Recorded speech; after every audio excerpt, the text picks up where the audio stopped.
আমরা যেটা বলছিলাম যে মিম সাকিনের নিয়ম হচ্ছে কত তিনটা। একটা হলো ইকফা, একটা হলো ইদগম, আর একটা হলো কি ইজহার। ইকফা মানেই মনে রাখবেন, ইকফা যেখানে গুন্না সেখানে, ইকফা যেখানে গুন্না সেখানে। কখন ইকফা হবে? মিম সাকিনের পরের অক্ষর যদি বা হয়, বা। মিম সাকিনের পরে যদি কি অক্ষর হয়? বা অক্ষর হয়, তাহলে এই মিমটাকে গুন্না সহ পড়তে হবে। যেমন ইয়াইজুকুম বিহি,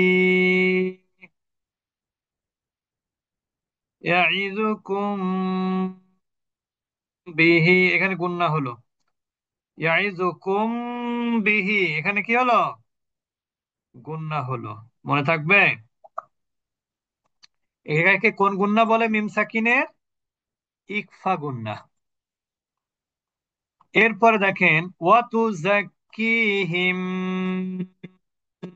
বিহা, মিম সাকিনের পরে বা। আপনারা আমার কথা শুনতে পাচ্ছেন? হ্যাঁ? শোনা যাচ্ছে। জি ওস্তাদ, শোনা যাচ্ছে তো। আচ্ছা আচ্ছা, যদি কেউ কোনো সাড়া শব্দ দিচ্ছেন না, মনে করলাম কি আমি একা একাই বগে যাচ্ছি নাকি। না ওস্তাদ, সবকিছু। বারবার আম, মিউট হয়ে যায়। হ্যাঁ হ্যাঁ, বাঈদুন, আম, মিম সাকিনের পর বা, তাহলে এটা মিম সাকিনের কোন নিয়ম? ইকফা। আম বাঈদুন, এখানে মিম সাকিনের পরে বা মানে হলো ইকফার নিয়ম। এই পারেনি। ইকফা। আচ্ছা, এরপরে দেখেন বা'দাহুম বিবা'দিন, এখানে মিম সাকিনের পরে বা, এটাও ইকফা। আসলে গুন্না করতে কতক্ষণ জানেন? এক আলিফ মাদের সমপরিমাণ সময়। গুন্না যেন তিন আলিফ না হয়ে যায়, গুন্না যেন চার আলিফ যেন না হয়ে যায়, এটা খেয়াল করতে হবে। আবার গুন্না চার আলিফ করলে আপনার অসুবিধা নাই, কিন্তু কখনো কখনো এটা পড়ার সৌন্দর্যকে নষ্ট করে দেয়। আচ্ছা, তারপরে দেখেন ঈদগম। ঈদগম শব্দের অর্থ কি বলেন তো? মিলিয়ে পড়া। ঈদগম অর্থ কি? মিলিয়ে পড়া। ঈদগম অর্থ মিলিয়ে পড়া। আজকে আমাদের মিলিয়ে জোহরা বেগাফা নাই মনে হয়। মিলিয়ে পড়া। ঈদগম অর্থ হলো মিলিয়ে পড়া। কিভাবে মিলাতে হয়? যে সাকিনের পরে যদি তাজদিদ আসে, সাকিনের পরে যদি তাজদিদ আসে, যেমন এখানে মিম সাকিনের পরে মিম আসছে, ঈদগমের একটা অক্ষর, কয়টা অক্ষর? একটা মাত্র অক্ষর, সেটা হলো মিম। অর্থাৎ মিম সাকিনের পরে যদি মিম আসে তাহলে সেটা হবে ইকফা, ঈদগম। মিম সাকিনের পরে যদি মিম আসে তাহলে সেটা কি হবে? ঈদগম হবে। যেমন এখানে লাহুম, এটা মিম সাকিনের ঈদগম। এখন মিলাচ্ছে কিভাবে এটা একটু খেয়াল করি। দেখেন এই হাটা এই মিমকে ধরবে নাকি পরবর্তী মিমকে ধরবে?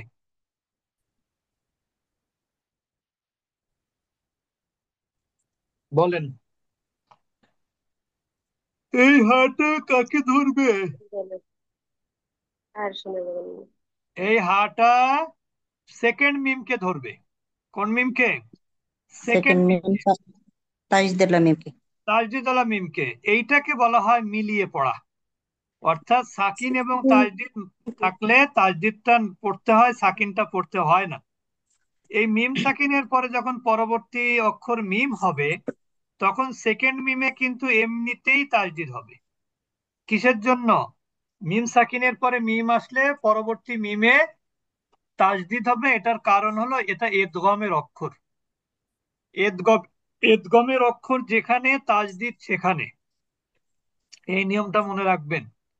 এদগমের অক্ষর যেখানে তাসদিদ সেইখানে, তাহলে এদগমের অক্ষর যেখানে তাসদিদ সেইখানে। তাহলে এখানে লাহুম মা, লাহুম মা, এদগম। আলাইকুম মিন, আলাইকুম মিন, এটা হলো মিম সাকিনের ইদগম। এই মিম সাকিনের পরে মিম আসলে সেকেন্ড মিমে তাজদিদ হয়। ইয়াতিকুম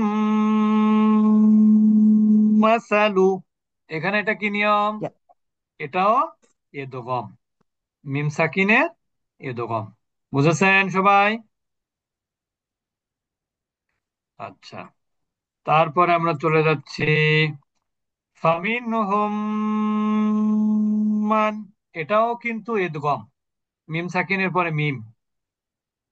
এবার আমরা চলে আসলাম ইজহার। ইজহার অর্থ কি? স্পষ্ট করে পড়া। ইজহার অর্থ স্পষ্ট করে পড়া, এখানে স্পষ্ট কোনো করে গুণনা হবে না। ইজহারে কি হবে না? কোনো গুণনা হবে হবে না। না। তা তাহলে আমরা জানলাম ইকফার অক্ষর কয়টি? মিম সাকিনের ইকফার অক্ষর একটি, সেটা কি?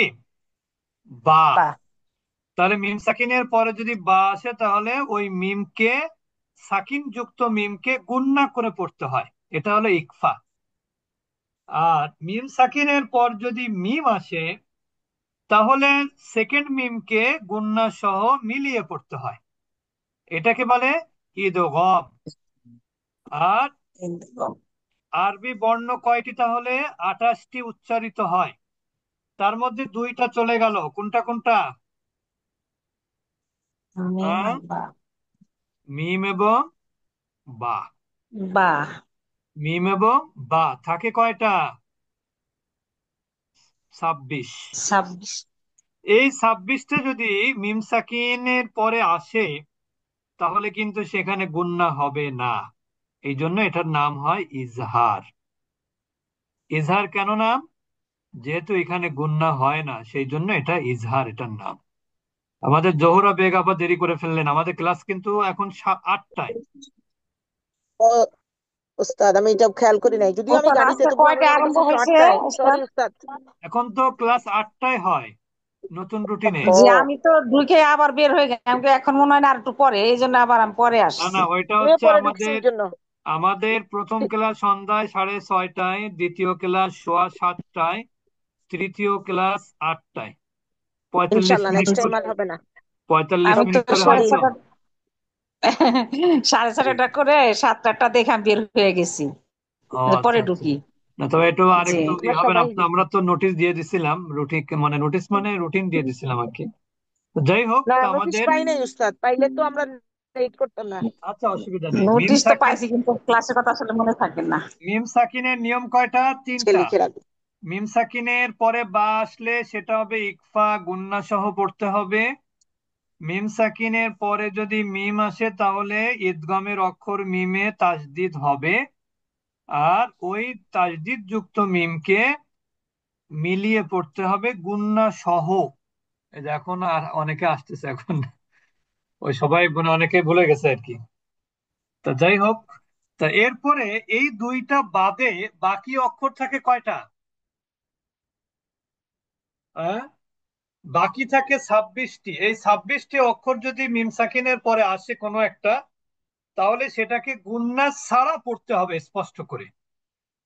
সেটাকে কি করতে হবে? গুন্না ছাড়াই স্পষ্ট করে পড়তে হবে, এটার নাম হচ্ছে ইজহার। ইজহার। যেমন দেখেন আলাইহিম ওয়ালাদ-দাল্লিন,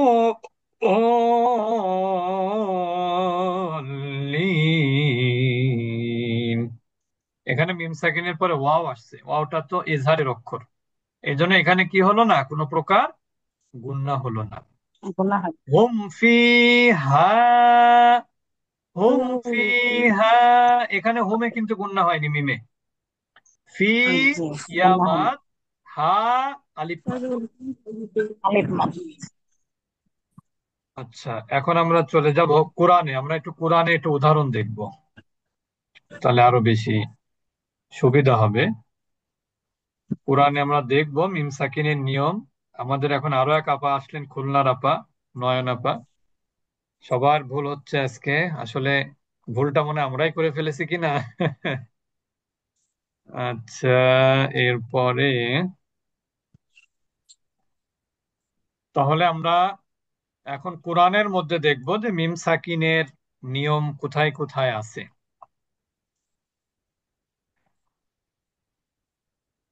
মিম সাকিনের নিয়ম, মিম সাকিন অনেক সময় যখন খোঁজা হয় আহ, তখন সেটা পাওয়া যায় না, এটাই নিয়ম।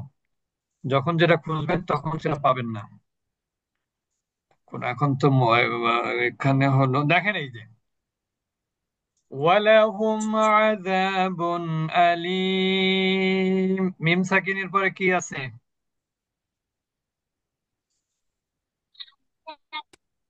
মিম সাকিনের পরে কি আছে? মিম সাকিন পর আইন আছে। আইন আছে, তার মানে এটা আইন ইজহার। আইন মিম সাকিনের পরে আইন হলে সেটা কোন নিয়ম হবে? এজাহাজি। ইজহার।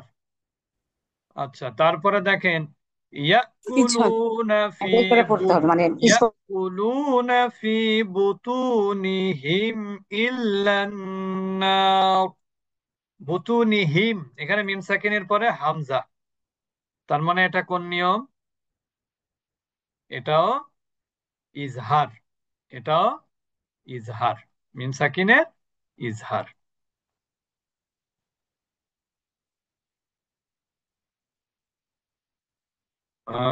এরপরে